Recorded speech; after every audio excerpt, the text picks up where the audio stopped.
was contracting last month, but it's since picked up. And the cause for that had to do with the cash crunch, the Naira redesign and so on. So a lot of households and MSMEs were kind of challenged, to say the least. Some of them have closed business to wait and see. Some of them are basically closed permanently. Some of them have transformed to something else.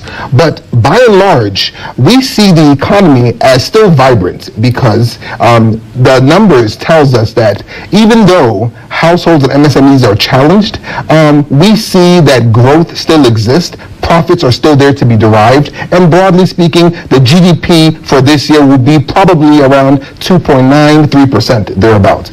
The question now I'll put back to you is, do the households and MSMEs believe it's inclusive and robust enough? Do the policymakers believe it's robust enough? And if I'm going to answer my own question, I would say it's not. It's not. Because in the end, you need to essentially ensure that growth is inclusive and, more important, developing people who will sustain the growth of the economy's transformation.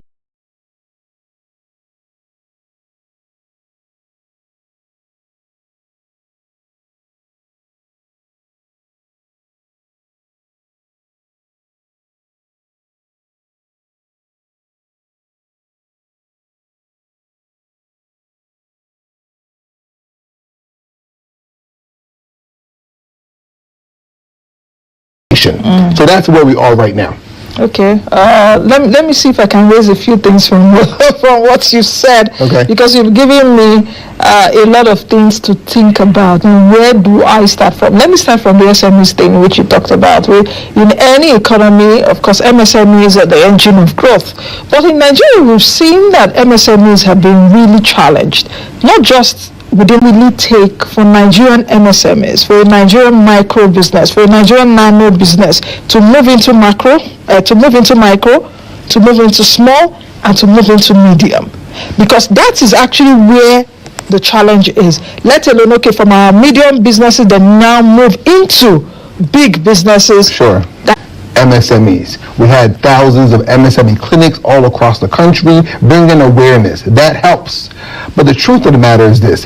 The problems are not just structural, meaning that whether it's the infrastructure deficit in some areas of the country, the power supply, because if you have these two fully at optimum levels, you will see we will have a comparative advantage with peer countries who are in the same stage of growth.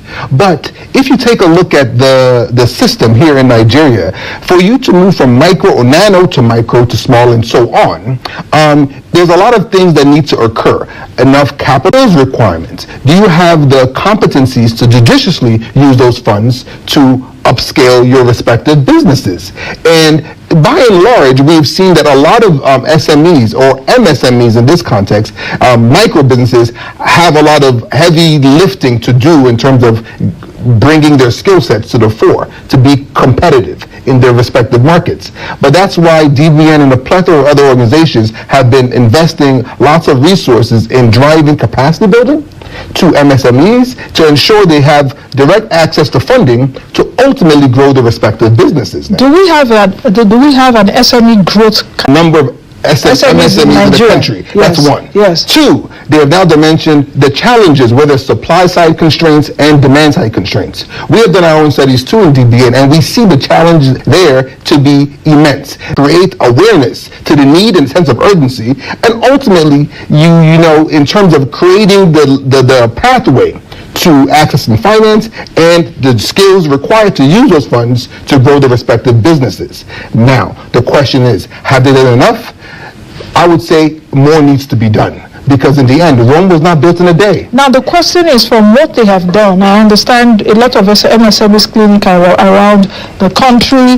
How do we move from that in terms of awareness right now to actual seeing MSMEs thrive? Sure. Because that is it's not about having awareness. For example, this year we had a personal and business acceleration masterclass just a few months ago, and we're planning another one this year. And why was that done? We wanted to at least move away from the studio to go to The field. To the field. Nigerians, come speak to us, speak to our experts. People like you, they meet you one-on-one, they share their challenges with you, and you give them solutions. Sure. And I noticed, I realized a lot of challenges at that session, at that meeting or seminar last year. In fact, for example,